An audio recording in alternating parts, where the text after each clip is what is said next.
Hello, everyone. I hope you're well. I hope we're all coming through loud and clear. Great to see people in the chat early. Welcome in, Simon, and welcome. It still seems weird saying Simon full name. And welcome in, Amy. Amy getting involved in the chat already, which is awesome. I know they should sort of like say what happens in the green room thing stays in the green room, but it's really off-put when you're about to go live and you can see your guest doing dancing on the screen, and you guys obviously can't see this. I'm gonna hope that Amy knows she was still on camera, but there was a lovely dance anyway that I was treated to. So Amy's bringing the energy tonight, guys, which is good. But I hope you're all well. But yeah, sorry, Simon just feels weird. But I hope you're well. How are you anyway? Sorry. Usual thing, guys. Let us know where you're watching from, what part of the world, etc. Love all that stuff.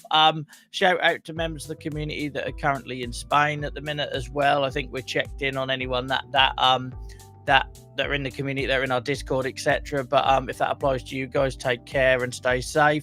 Welcome in, Lauren from halfway around the world. I hope you're good.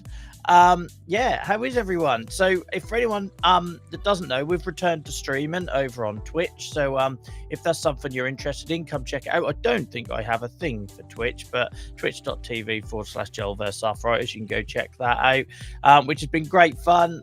So yeah, I'm back to streaming. And tonight, guys, on the YouTube, we've changed the lighting. Not that anyone ever notices all this stuff that goes on behind the scenes, but I've tried to make YouTube a little bit less gamified. Normally, we're very dark, and I'm like, it looks like I'm in a cupboard, because that's what people are used to seeing over on Twitch. But trying to make this look a little bit more like a talk show, we get a bit more professional. So I'm afraid you see a bit more detail on my face. I'm really sorry about that. I am 40. I'm getting on. It's not as pretty as it once was, if it ever was. And but yeah, hopefully it makes for better edited videos when this all comes out a couple of months down the line. Welcome in, Snuffle. I hope you're good.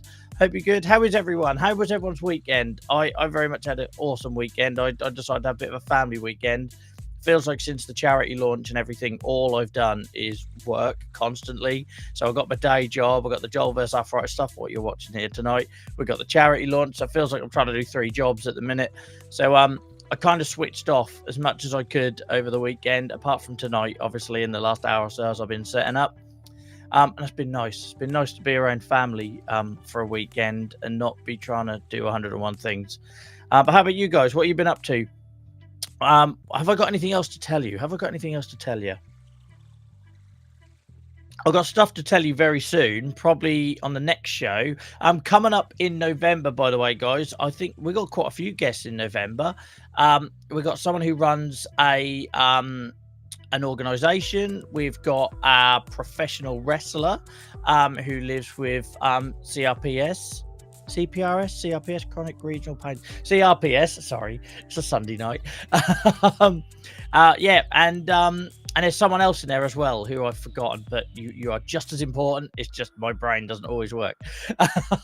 So yeah, really good November coming up, guys. And I should also say a big thank you to everyone that supported us last Saturday, which feels like a year ago now, on the first ever awareness day and fundraiser for psoriatic disease UK.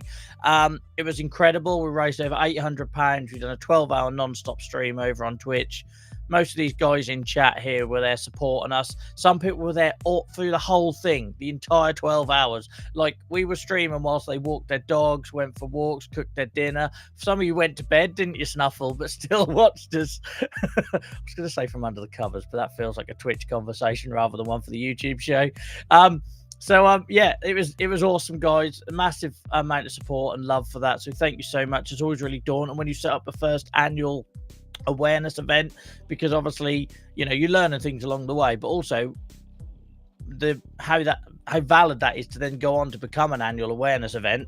depends on sort of how well received it is in year one, and it was massively well received. So thank you for everyone's support on that. Really, really appreciate it. Stuff, I had MRI today, which was quick, and I wanted to London. I hate MRIs because they are so quick, and then you have to wait forever to hear anything. So I hope you manage to pass the next week or two quickly, and doesn't weigh on your mind too much. And yeah, let us know in the community how in the Discord and all that how you got on. I think that's probably enough talking, because I'm worried that my voice hasn't been holding out since last Saturday. Funny that, after streaming for 12 hours.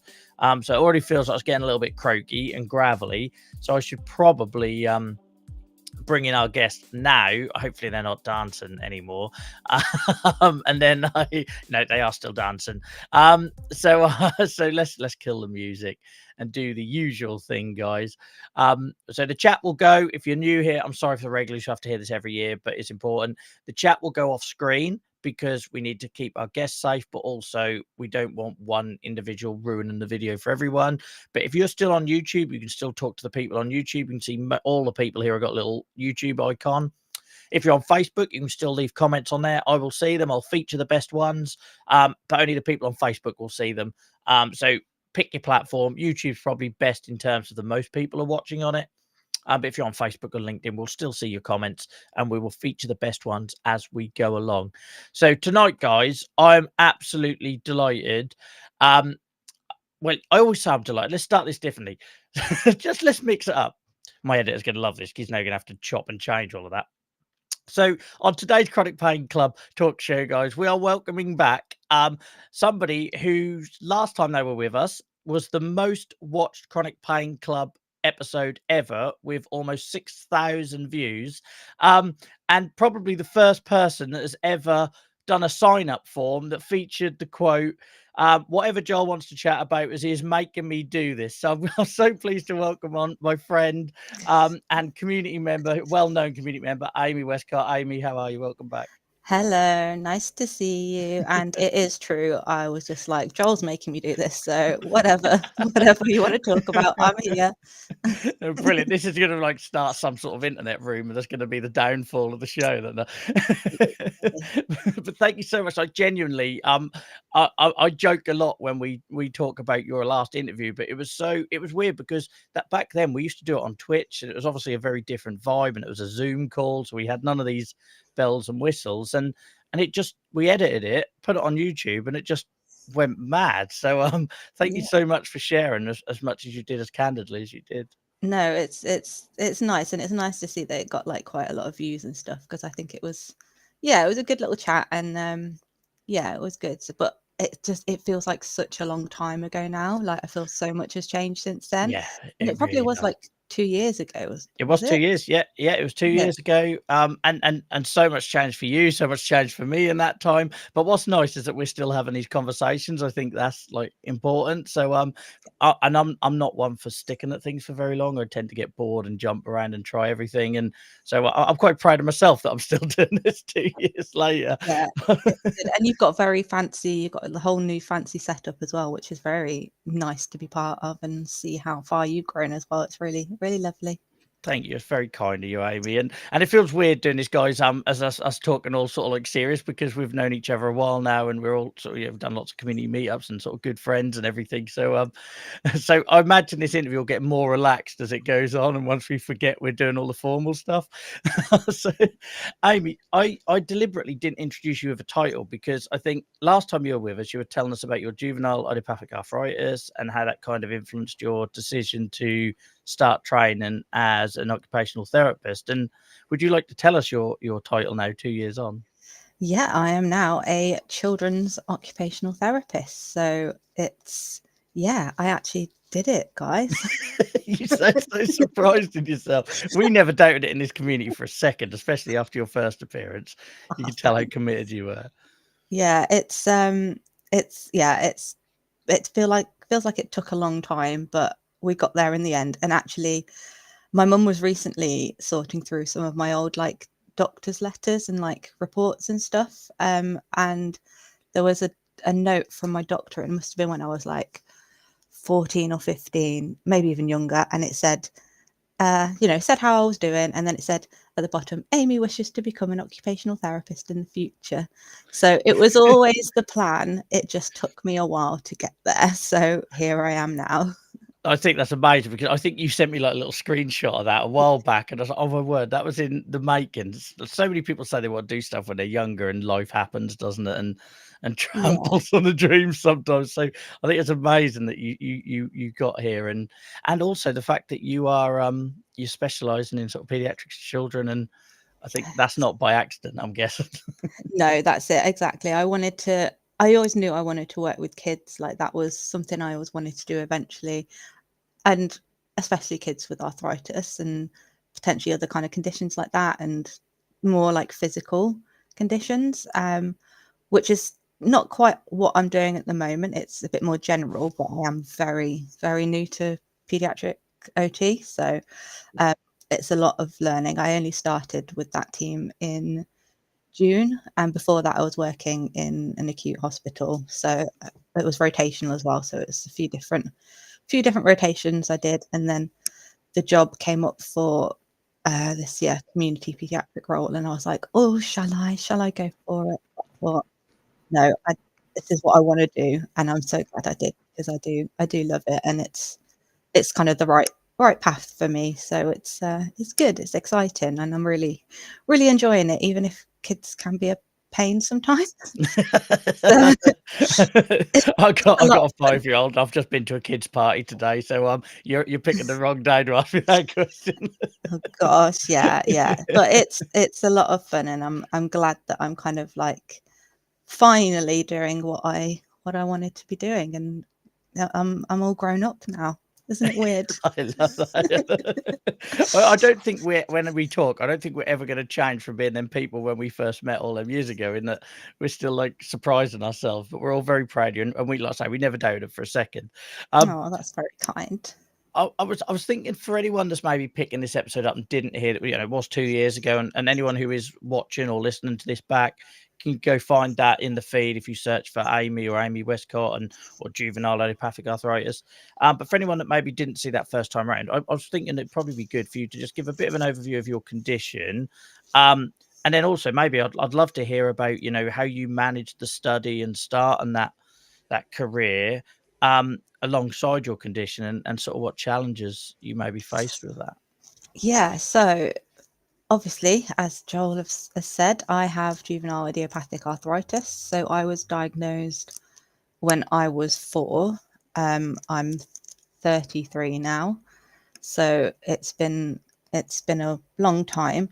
I have been in remission since I was about 18 or 19, so I haven't had any like active flare-ups, but I still have like a lot of joint damage in my joints, so I have got it everywhere, pretty much all my joints. Oh my god, I just nearly spilled my tea everywhere. Sorry. It's all right. We wouldn't have seen. You could have carried it on quite well. Anyway, so I've got it in all of my joints basically, and there's a lot of kind of joint damage still, and a lot of joint restrictions that I've got. And when I was last on talking to you, I was like, oh, I haven't been under a rheumatologist for a long, long time. Yeah, I remember that. Yeah, and I finally got my act together and got myself re-referred back to rheumatologist, which is good, and I'm all kind of back in the system, as it were. Do you feel more supported now, or is that sort of thrown more spanners in the work, or how does that work for somebody who had such a gap? Yeah, I feel like probably a few more spanners in the work. I feel like I probably should have been keeping an eye on stuff before, but then also I wasn't kind of in the country for a lot of it as well. So I was traveling for a lot of the time where I was kind of like not under a rheumatologist. And so it did. So that chat I had with you last time kind of gave me the kick up the bum I needed a little bit to get back under a team and just get everything kind of checked out, because I got the joint damage and stuff. So my most recent kind of update is that I was recently then referred to an orthopedic consultant, because I've got, my ankles are basically falling apart. there's a lot of joint damage and a lot of degenerative changes in my ankles now, which what they're saying is osteoarthritis, and it is kind of because of the joint damage from the juvenile arthritis. I seem to remember you mentioned your ankle on the last conversation. You might not have done. I might have just imagined that, but seemed to have been the thing you were sad about getting back to a rheumatologist for. Yeah, I probably would, because it's been my ankles that are just. I mean, I won't lie. I'm in constant pain with my ankles. Like, the pain's always there, but I do just get on with it because you kind of have to. So the next step for my ankles, they were on about talking initially about potential surgery on my ankles, but when I went for my last appointment, they then said about just kind of seeing how I go and just keeping an eye on it, even though there are these changes since the last couple of years. Because I had an MRI when I was first re-referred, then I had X-rays when I was there the other week, and so the next thing they said was like, we can either kind of see how it goes, and just keep an eye on your ankles because you're still fairly active, you know, you carry on with it, it's not stopping you doing too many things, or we could offer joint injections. And I was like, oh no. Last time I had joint injections, I think I was about 15, 16, and I was under general anaesthetic because I had 32 joints injected. Wow. Which was pretty horrific. And so I've never had joint injections like awake. So I feel like I should. I was then going to offer my experience, but I feel like I shouldn't know. That would be. I've got one next week in my foot. So if you need moral support, give me a shout, because I've had many, and I'll never forget the first one I had after having all the general, because when you're a kid, that's what they did, didn't they? Put us to sleep, and you had your joint injections, and the worst you had to deal with was like being sick afterwards from the anaesthetic or whatever. But yeah, I'm not going to say no more because that feels cruel. Thanks.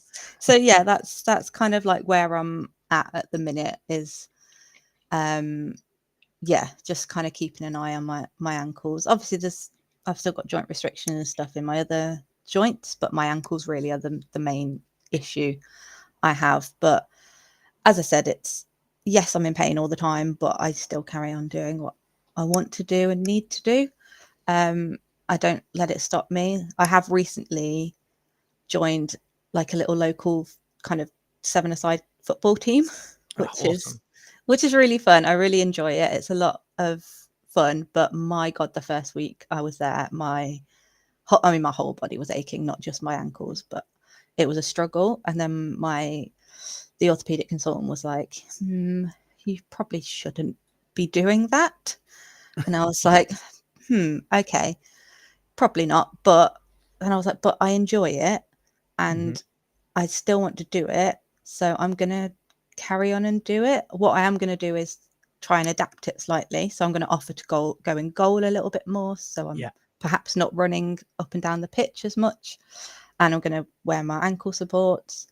But I still want to do that and still want to be involved. So that's how I'm kind of like adapting it so I can still do it.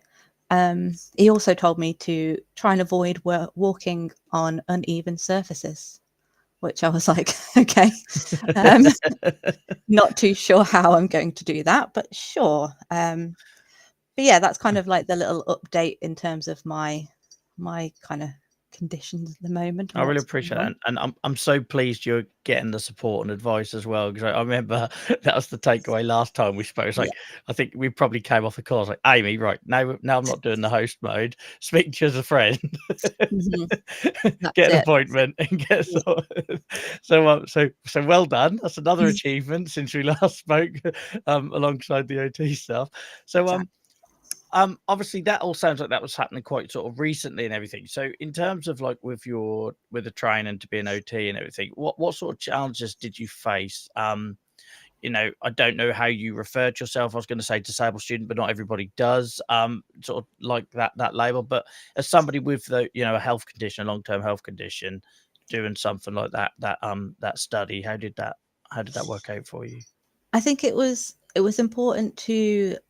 Well, basically, firstly, I got help from disabled student allowance.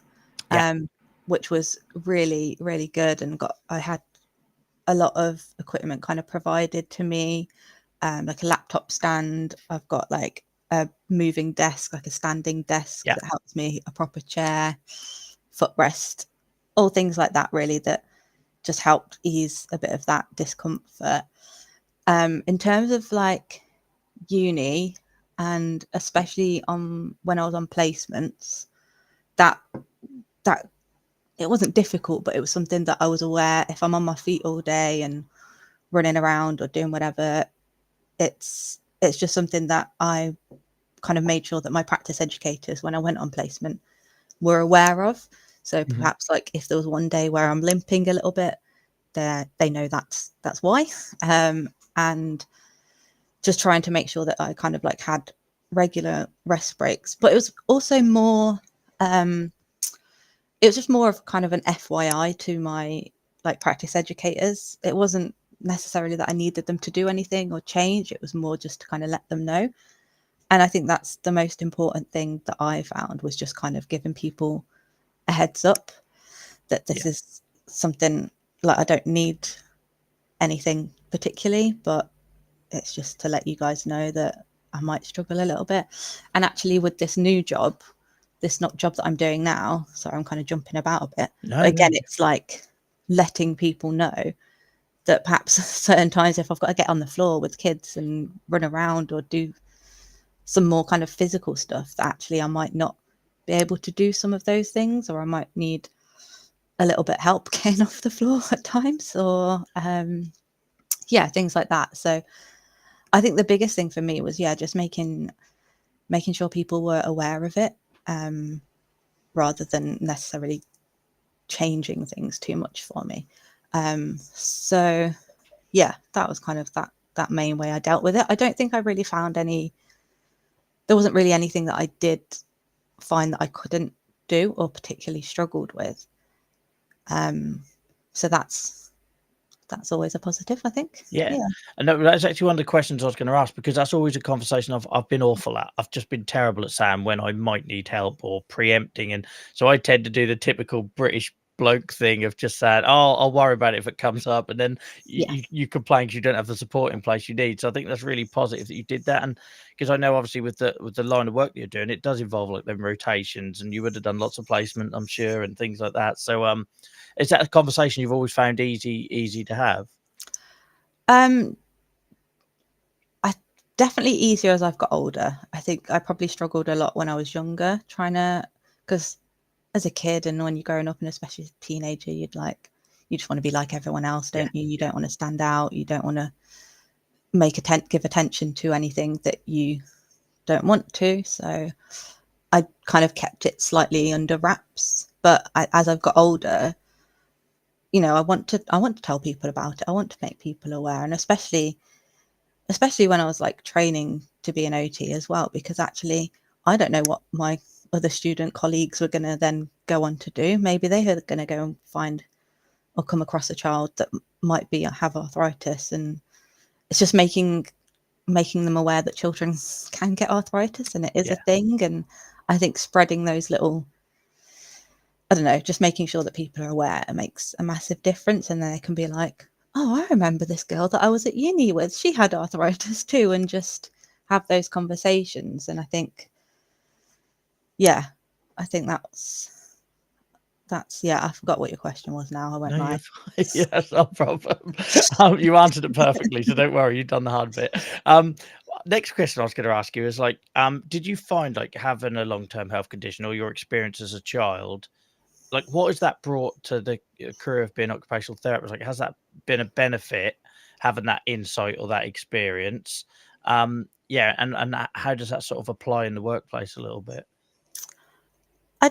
I'd like to think it does. I like to think I can bring like a slightly different perspective to working with people who are being seen, and like I can kind of just relate a little bit to what they're going through, especially now working with children. If they've got more physical conditions, I can kind of recognize that that's something that I potentially struggled with, like, which is quite nice in a way, and it makes it more relatable. Like if, for example, if a child was struggling to put their socks on, and that's something that I've gone in to have a look and help them with, I'm like, oh, I used to struggle to put my socks on too, and I used to have to do that. And that's quite a big thing, I think, for children to recognize that they're not the only one that perhaps might be feeling like that. So I do think it brings a different perspective in that way. And I also think that I can kind of see it from other perspectives in terms of like siblings of children or the parents, and how it actually impacts their whole family life. And if there's something going on, how it impacts just not the child, but it's the whole family unit, isn't it, when something's going on with a child. So and it's so often overlooked, isn't it? I know we've banged on about a lot about caregivers and support network and everything on this show, but it isn't something that is often considered. So I think it's awesome that you can bring that insight. And then the other thing I was going to suggest is, like, you've mentioned a couple of times already, like with pain, so many of us say we're in constant pain or in pain, but we get on with it, or we don't show it, or like, I think even the first time you said it, you almost laughed a little bit, because that's kind of our attitude, isn't it? It's like, I'm because of pain, but I just get on with it. Do you find, like, having that insight to know that things might not always be sort of like glaringly obvious if people are struggling, or maybe they don't want to ask for help, sort of thing? Does that help? Yeah, I think so. I think it is just having that attitude that, like, it is a bit rubbish, but what can you do? Like, you can't sit about and do nothing. If you, and there is an element of, you have got to get on with it, and that's hard. That can be hard, like, what, mentally as well as physically, because there's a lot of times you don't want to get on with it, and you want to just sit and do nothing and chill. But I think I could quite easily be like, oh wow, if I can't go and play football anymore, or I can't go to the gym, or I can't do this, then I'm just not going to bother, and that's that. But I know that those are the things that actually I enjoy, and so mentally, for my mental health, those are the things that I want to do, and that's going to make me better overall. So it's thinking about not just your mental, not just the physical health, but it's the mental health as well, and you've kind of got to weigh those things up. And I think if you kind of recognize that other people are in pain as well, I don't know, that I think it's just empathy helps as well, doesn't it? Yeah, that's exactly it. That's the word I was looking for. That's right. I got you. But it's having that empathy side of it, where and especially if you can relate to a patient or a child, and and I, even when I was working, before I was working with children, I was working in the hospital, and I'd come across, like, a lot of older patients, and they'd be on some of the same well, I'm on calcium tablets now for my bones, to try and make my bones strong. But that's the only kind of medication I'm on for my arthritis. Is the calcium tablets for now, anyway. I'm sure we'll see, but I'm trying to keep that going as long as possible. But then I could be like, relate to some of the older patients as well, and be like, oh yeah, I'm on those tablets too. I'm on those big calcium tablets that all the old folk are on as well. And you can kind of, I could kind of relate a little bit to patients in all sorts of settings as well, because patients would come into hospital, and obviously a lot of time people in hospital are in pain. So trying to find ways to relate to the patients, I think, is really important. And I think hopefully I'm able to do that with a little bit of my own personal flair on it. Yeah. And then I think it helps, and I know I'm risking repeating myself here, because I can't remember what I said yesterday, let alone when we spoke fully 2 years ago. And it was actually an OT that sort of snapped me. I was in a really sort of dark place mentally, and then the pandemic come along, and sort of like I felt like I'd lost a lot, and I was angry at the world, and I wanted to blame people for changing medication and all this sort of thing. And there was actually an OT with arthritis, so it was a bit of a loaded question. I was an OT with arthritis that sort of helped snap me out of that. And I remember she sort of said some things that, like, and it did feel harsh, like things along the lines of, life doesn't owe you anything. You don't deserve to always be well, or it's not like this thing where everyone gets a fair share of. But because she had arthritis and she spoke in my language, and I could, it felt genuine that she was trying to help me. That sort of, I needed that tough love, to get me to start working with adaptations and accept and help. I think accept and help was the big issue. Do you see that with people? Like the tools are there, but people don't always want to take them on. Oh, definitely. And I'm guilty of it myself. Like I know I would be the worst patient, but like sometimes I'm good at, well, I can OT other people, but I can't OT myself because I don't listen to my own Well, you advice. did go all that time without a rheumatologist. Yeah, exactly. Fine, I survived. I'm still here. But like, just, yeah, sometimes you do need that. You do need those kind of like tough love words a little bit sometimes, and you have just got to plow on and make the most of what you can do. And I know that my ankles are going to kind of get worse and worse. Like, I know that's what's going to happen, but I just want to keep doing the things that I can do whilst I can do it. Absolutely. Yeah, absolutely. And I suppose, like, I'm putting you on the spot a little bit here, but if someone's listening to this back in the future, or watching the video, and they've got arthritis like we both have, and they have no idea about what help is available or what things could be done around the home to make life a little bit easier and things like that, could you maybe just give us a very high level general sort of overview of what help there is out there in terms of occupational therapy for people with this sort of condition? Oh gosh, I mean, there's Sorry, all. I know it's an unfair question. I'm testing your knowledge here, and I don't mean to be. Oh gosh, this is a loaded question. No, well, I'd find that difficult because OT, I'd like to think OT is very personal. It's very holistic. It's occupational therapy is about what a person wants and needs to do on a day-to-day basis, and how, if there's something that's impacting on that, how can we then kind of find ways to adjust or adapt, or find ways to allow that person to then engage in those activities. So that can be about changing the environment.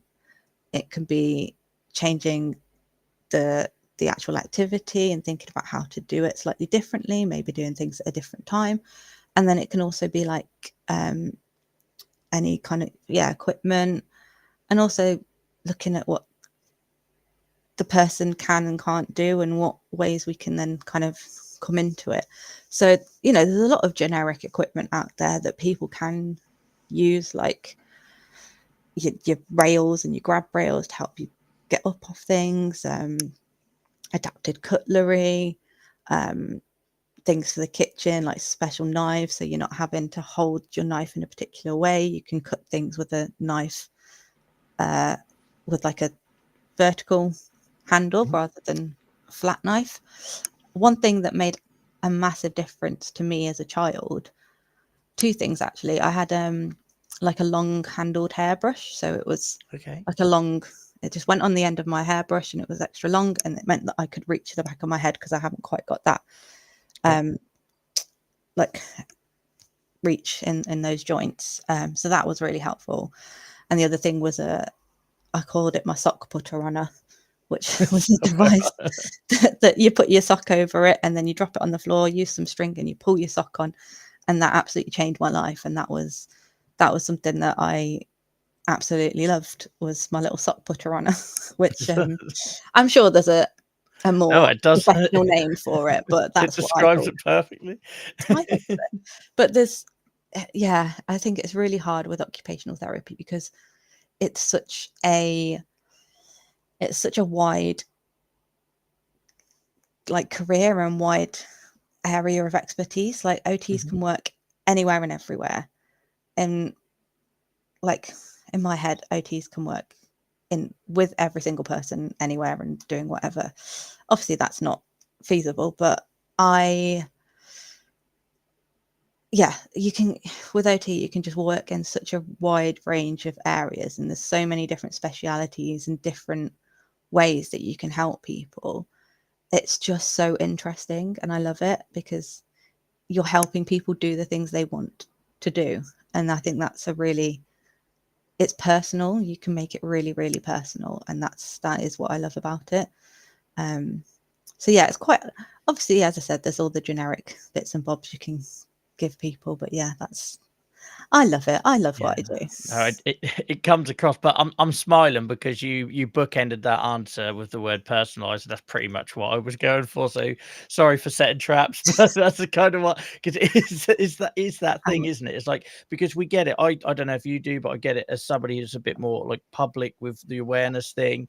The amount of people that drops into DMs like wanting a fix and a magic bullet or whatever you want to call it, and it isn't a one size fits all. And I think that's what makes occupational therapy brilliant, and why we try to champion it as much as possible, because it is that for all of the areas, especially in the NHS, that are going to need massively reworking to make it personalized care. Occupational therapy just kind of ticks that box from the off, doesn't it? Yeah, we're already doing that, and it's, you know, it's holistic as well. We're thinking of every aspect of a person and how we can help. And I think obviously other professions are holistic, but I feel like OT is really like the one. You know, we're considering everything, and how, yeah, it's just interesting, and you learn something new all the time. Like, I'm learning so much in my current role at the moment, and it's really good. Like I say, your passion for it definitely comes across, and it did 2 years ago, and it's awesome that you've still got that, and you're so early on this journey. There's so many places I genuinely believe you can go with it, and I'm going to mention it because I know you won't. But your studies and everything actually led to you Sweden recently for and let me see if I got this right, the Paediatric Rheumatology European Association. Is that correct? Yeah, that sounds about right. Yes, it did. It did. So my dissertation study got allowed me to go to Sweden to present at the conference. So my dissertation for my OT degree was a master's, and for the dissertation I did it about how, oh god, it's testing me now. What was my title? Sorry, I I should be more prepared. I should know what my study was. We're not going to go check. It's fine. But it was basically how juvenile idiopathic arthritis impacts on the family's occupational participation. Okay. So basically, how it impacts a family doing family stuff, and also on the child. And a lot of kind of what I found was there was kind of a few different themes, but there was a lot about mental health. There was a lot about just kind of your adaptions as well, of how families kind of dealt with changing what they were doing in order to then engage in their occupations and their family activities. And yeah, so I saw that Pres were, you know, advertising for people to submit abstracts, and I thought, you know what, I'm going to give it a go. You know, there's not much occupational therapy research out there, and there's not a lot of occupational therapy research about juvenile arthritis. So I thought, let's give it a go. And yes, so my abstract got accepted, and then I was which was terrifying, and I was not expecting it. It was very much just, I'll give it a go, see what happens. And I was invited to go and present at the conference in Sweden, in Gothenburg, in September. So I presented twice, once as part of the Young Investigators meeting, because I'm still young apparently, which was very nice. And then secondly as a poster presentation as well in the main conference. So, which was wild, really. It was really wild, but it was an incredible experience. I loved it. It was really great just to meet other people that were passionate about paediatric rheumatology that I was. Yeah. As I was, sorry. And there wasn't many OTs there, so it was lovely to kind of be there representing the profession as well. And whilst I don't work directly with children with rheumatological conditions, I I still have that passion, and I want to I want to really like advocate for more research in those areas because it's so under researched, especially different therapies and stuff. So yeah, it was really, really exciting, but quite nervy, but I'm glad I did it. It was really, really quite a moment. And yeah, you should be super proud as someone who's currently facing writing their first ever abstract. I don't even know where to start. I'm terrified, and that's not even presenting it and getting it accepted. Well done, because I'm now starting to see the work that goes into that and the effort and everything. So yeah, mass well done, and I'm definitely going to be asking you for help on that.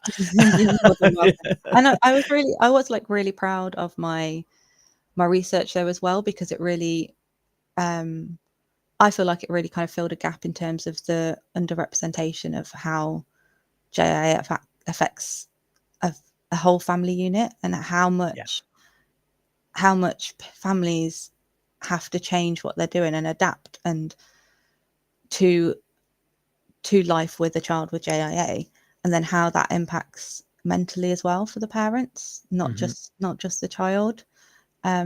So yeah, I'm quite proud that I was able to share that research. So it's good.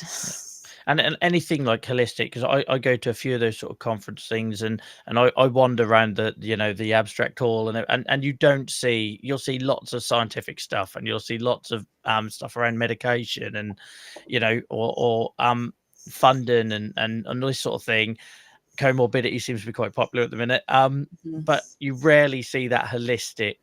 You know what I mean? Like, and every time I do an advisory board or something like that, it is always the case. I was recently doing a one for a study, and that was all about focusing on the child. And I had to make the point, well, have you considered how much time the parents are going to need out of work? They're already going to 101 hospital appointments and blood tests and all this sort of thing. And there's only so many days off a year somebody can have. And it's those sort of considerations, I think, where the holistic stuff is really important. So appreciate Exactly. you raising that. And that was something that came out in my research as well, was the amount of times that, parents had to adapt their working lives, or, some parents have even given up work to then care for their child, to make sure that they are there to take them to all these appointments or infusions or anything else that they're going on, because it is a lot of time. And then parents are left to kind of make up that time afterwards as well, like make up that time at work. And it's, as I said, like, I think OT generally is quite under researched. It's just not, there's not a lot of research out there about OT and JIA, so, or any rheumatology conditions. So I think I really want to advocate that if you can do any research within occupational therapy, then try and share it, try and get people talking about it, because the more we shout about it, the more people get to know what we do and who we are and what we are as a profession, because the profession is so underrepresented. We are, people don't know what occupational therapy is half the time. It's like, oh, you're occupational health. No, we're not. It's a completely different thing. And even those in the medical profession like still don't understand what we do. And I think it's quite, I really want to try and advocate for occupational therapy and how important it is in making a difference to people, because it really does. And that being said, it is Occupational Therapy Week next week. No, Monday. Yes, which I completely failed to mention in the intro, so thank you for that. No, that's all right. I've just remembered now, so don't you worry. We're doing well. But yeah, the 4th of October. No, what month? November. November. The 4th of November is the start of Occupational Therapy Week. So, shout out about it, share things on social media, get people talking about occupational therapy, and yeah, I will also try and do that. No, it's awesome, and yeah, and I think you're so. We would have talked about it, I'm sure, when we first met on this show. But somebody that has been under rheumatology since I was 10, 12 years old, and not a single person has referred me to occupational therapy or told me about occupational therapy. it's wild. And I think that alone tells a story that, you know, people can only get the help they know that's there. So thank you for coming on and raising awareness of it. Thank you for the research stuff, because it'll land. Someone will watch this, and if they're not watching it live, maybe they watch it months from now and realize that there might be more help out there for them, and they go out and ask questions, and we hopefully connect them with the help they need. So it's really appreciated, and thank you for having so much enthusiasm for it. Before you go, I did want to just have a few minutes talking about CCAA, because I'm pretty sure we would have talked about that on the last show. So just assume nobody caught the first show. Do you want to maybe just give us another quick introduction to CCAA and what they do? Of course. So CCAA, we're a national charity supporting families with a child with juvenile arthritis. We do all sorts of things all over the country. We have local area groups where we try and meet up people in the local area so they can all meet up and have a catch up and meet other families, and children can meet other children with JIA, which I think is so needed. And then we also do we run educational weekends for families to come and attend, where the children will go off and do like fun activities. So they'll do like kayaking, raft building, rock climbing, all that kind of stuff, which is a lot of fun. And the parents will have kind of talks from health professionals. So we've got consultants in, OTs, physios, psychologists, and yeah, they'll come and talk to parents about things as well. And I love CCA. I've been involved with CCA a very long time. I very first went to one of their weekends when I was probably about 7 or 8. And as a family, we've been involved with the charity ever since. And it's, I just think it's we're such a small charity. Everything we do, we're all volunteers. I've recently become part of the committee again. So I used to be on the committee, then stepped down whilst I was traveling and stuff. And obviously then I was studying, and now I've kind of grown up a little bit. I've got the time to dedicate a little bit more to CCAA. So I'm now a committee And bring all member your again. professional knowledge now as well. Exactly. Well, you know, I try. But yeah, and we are just all volunteers, and it takes a lot of time and effort to put on these things and run the activities that we do. We also have a badge scheme as well, where children can be nominated for certain badges by either health professionals or family members, and they can collect badges up. I actually have a badge myself, because health professionals can also be nominated for badges. I should have put my badge on, actually, shouldn't I? That's not very good planning of my part, but and yeah, we do a lot, and we are, as I said, it's all volunteers. Everything we get, all the money we get, is through fundraising and amazing people that go out and raise money for us, which is incredible. And yeah, we're a lovely charity, and I think allowing for families that time to meet each other and meet other people going through similar situations, children meeting other children with arthritis, is such a massive thing, because you don't come across it. You don't come across children very often with JIA. So when kids can meet each other and share those experiences, it's really incredible. And siblings meeting other siblings and just building on those relationships, and it's just really lovely to see how they all have fun and interact with each other. And it's really important, because, you know, as you know, that peer-to-peer support is so important. To have someone who understands what you're going through, what medications you're on, what potential side effects that you experience, is huge, and it makes a difference. And yeah, I feel like that we can do that on our weekends and our activities that we put on. So yeah, we love to see it. It's so important, and you feel such a need. Like, ultimately, you and I would not be on this call together and know each other after the last few years if we didn't have that common thing, and supported each other and helped each other. I think it's important to sort of help each other switch off from the condition as much as it is to help each other through the sort of harder times of it. So Yeah. quite important. And I wish I knew about it and when I was a kid, because there was actually in my town one other girl that had JIA. But again, if you're a 15-year-old boy and they're 12, you're not going to relate or talk or support each other with it at all. Yeah. So yeah, I think it's really important what you do, and thank you so much for taking a few minutes to share that. No, that's all right. I'm, big fan of the work we do at CCA, and I think it's really important that we do these things and allow for parents and families to meet each other and children to meet each other, because as I said, the weekends the kids can go off and do all these fun activities, which is incredible, but it also allows for those conversations to happen as well about their arthritis and about why they might find something maybe a little bit trickier at times, but it's fine because everyone understands in that group. Everyone has that experience. If it's not them personally, it'll be their sibling. And just, I think having allowing for those conversations and those relationships to build is so important. Yeah. And also creating them spaces for caregivers. We mentioned it a couple of times on the show already, but it's so important having that space for the parents to support each other and ask questions. And so I know my parents certainly didn't have that. So I think that's just as important, isn't it?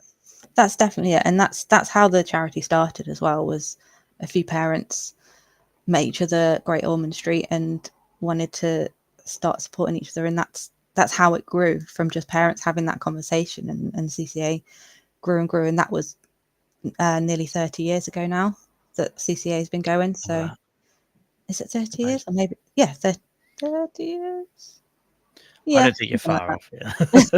But it's it's incredible that we've gone on for that long, but we wouldn't be able to do it without the amazing kind of fundraisers we have and the support we have from other people as well. Fundraisers like yourself, Joel, which was very appreciated. We did, didn't we?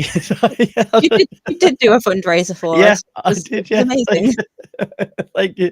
No, not that I'd forgotten. Yeah, no, I'd say we're always trying to support CCAA, because like I say, it's close to my heart, because it just feels like something that, and it obviously was there when I was a kid. I just didn't know. I was in a rural area and there was no internet 30 years ago and things like that.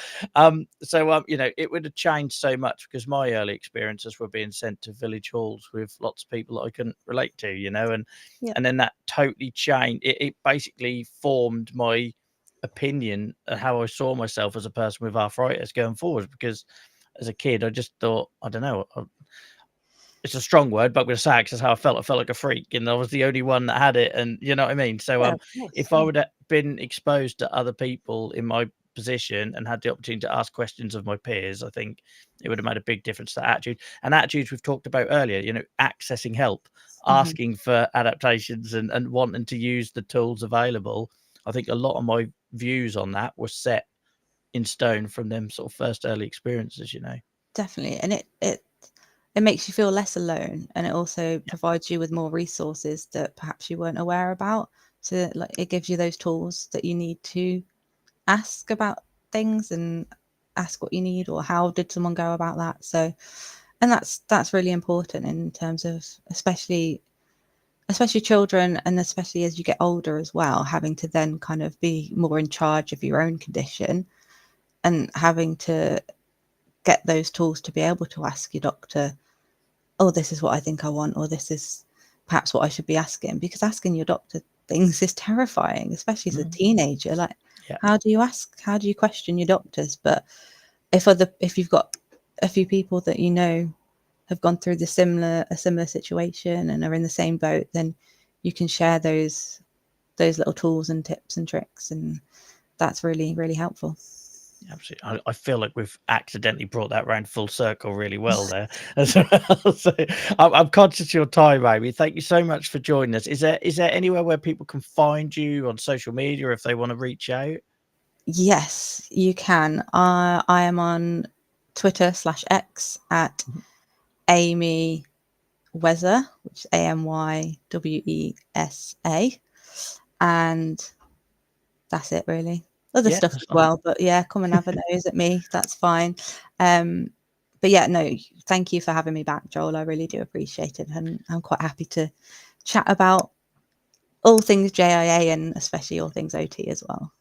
Yeah, no, it's been an absolute pleasure. You know, no pressure after having our highest watched ever video last time. So I am going for the record now, though. I have told a few people that, you know, we need to get those numbers up and make sure it is the most watched. So yeah.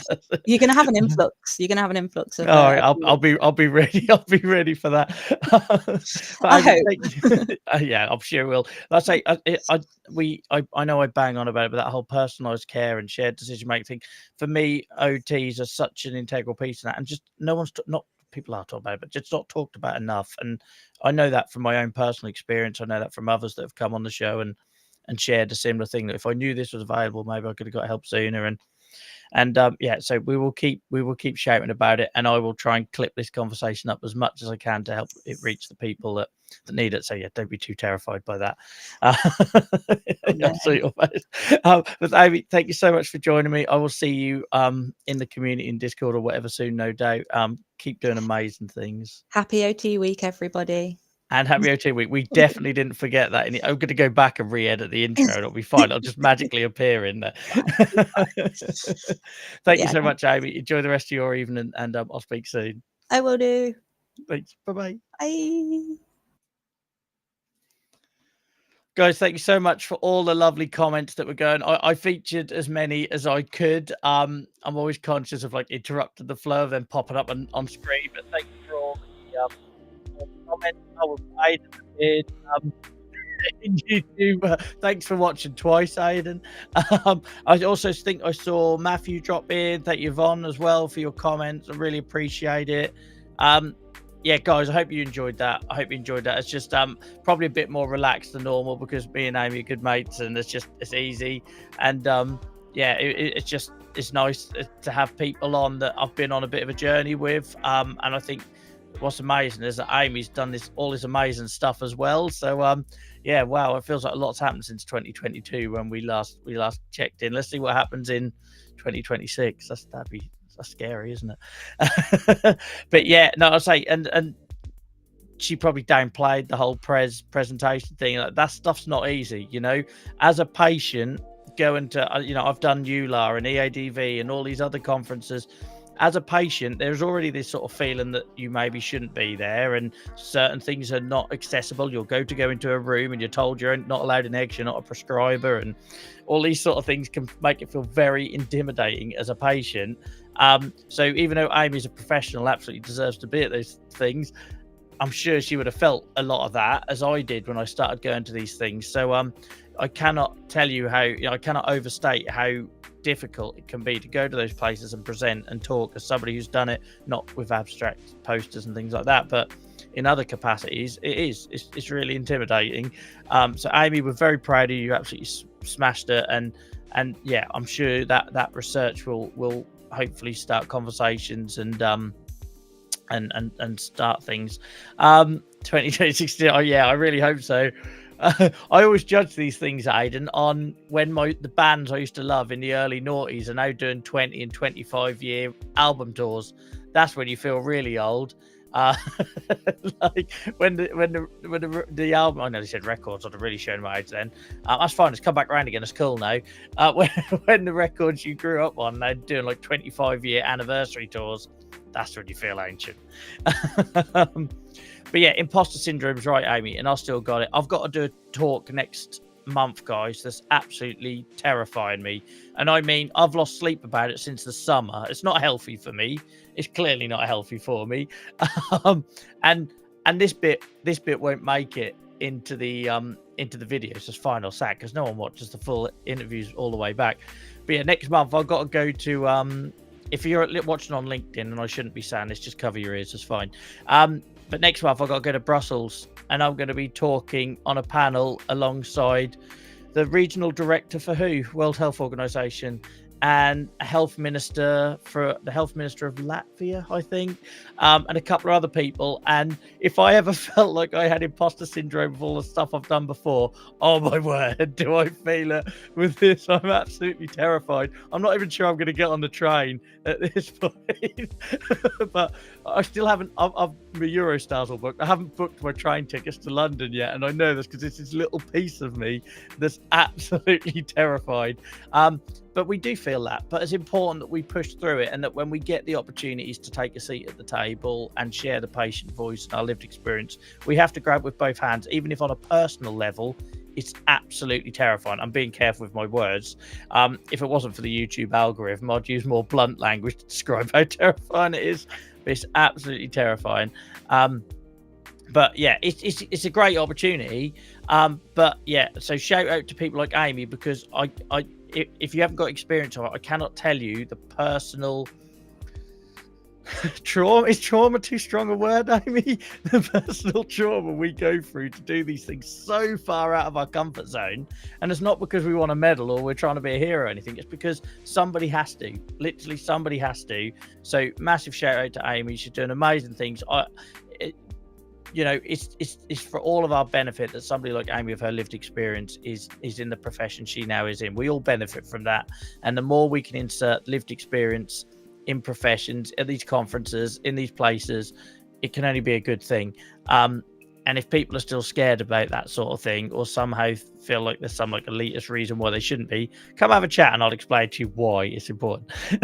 But thank you for your kind words, guys. It's very kind of you. But yeah, I'm absolutely terrified, and I'm going to need a lot of support over the next 4 weeks, because, like I say, I found out in June, and I've been losing sleep ever since. Because it's not just a panel. I've got to give a talk before the panel starts. I'm going to be looking over the people from the World Health Organization, and they've got to listen to me. Like, that doesn't feel right. But it feels like it should be the other way around. But it'll be fine. We'll be fine. Everything's going to be fine. Thank you so much for hanging out tonight, guys. I hope you enjoyed that. I feel like me and Amy could have carried on for a lot longer, but I'm conscious of people's time. If you'd like to see Amy back on the show, let us know in the comments. If you're watching this back, also let us know in the comments. And yeah, there is now a dedicated rerun playlist on the YouTube channel, guys. If you haven't seen it already, if you're watching on YouTube, on the front page, if you scroll down, it's only the second or third item. We've called it the rerun. So what happens is, when I end this stream, everything, warts and all, start to finish, all the stuff I should and shouldn't have said, it goes straight up onto YouTube into that rerun feed. So if you missed a live stream, you come in late, or you missed the end because you had to go somewhere or whatever, you can go and watch it all back. So you don't have to wait a couple of months for the edited interview only video to appear. And also, I want to take this opportunity to say a massive thank you for everyone's support on the YouTube channel. Not only our channel members, which by magic I will they will appear across your screen right now like we're some sort of professional operation. Seriously, go back and watch my first conversation with Amy and you'll see how far we've come, both of us. But yeah, we just hit 175,000 views on the channel, which for a channel that last year only had something like 20,000 views is mad. I don't know what's in the water. We got 40,000 views in August alone, off the back of me, and I was in bed with COVID back then and had no voice. So yeah, it's absolutely wild. Thank you so much for all the support, guys. We do these things because it feels like the right thing to do. We want to amplify other people's experiences. It's not right that it would just be I go on stage and I do this talk and people hear it 100 times. It gets boring. We need to share everyone's stories who wants to share them. So we do this to give them a platform, but to know it's actually reaching people, and that by the end of the year, it's probably going to have reached 200,000 people. It means an awful lot. And I know some of them are just funny little shorts to try and show the lighter side of living with this condition, but that's important. We've got to meet people where they are. Some people are going to drop in for the serious stuff and listen to the real heart-wrenching sort of mental health burden sort of stuff that we share on here. Other people maybe want to find that community through a light-hearted approach. So take what you like from the channel. There's bits on there, hopefully, for everyone. I'm trying to make it as accessible as possible. So whether you want like daily updates, daily questions, memes, or the serious interviews, we're trying to sort of be a channel that caters for everything chronic illness and mental health, lived experiences, that is. Go check that out. We're constantly trying to improve it, but a big thank you from me for everyone that has supported us so far. this year. It's just incredible. Like I say, over 100,000 views this year alone, 175,000 for the channel in its lifetime. It's just, what, considering what we're doing and what we're talking about and the niche stuff that we're talking about, yeah, it's wild. So big thank you for me, guys. Thank you for hanging out with me. Thank you for giving Amy lots of support and all the attention, everything she deserves. Let's hope this video does just as well as the last one. And enjoy the rest of your Sunday evening. I'll be back soon. Bye bye.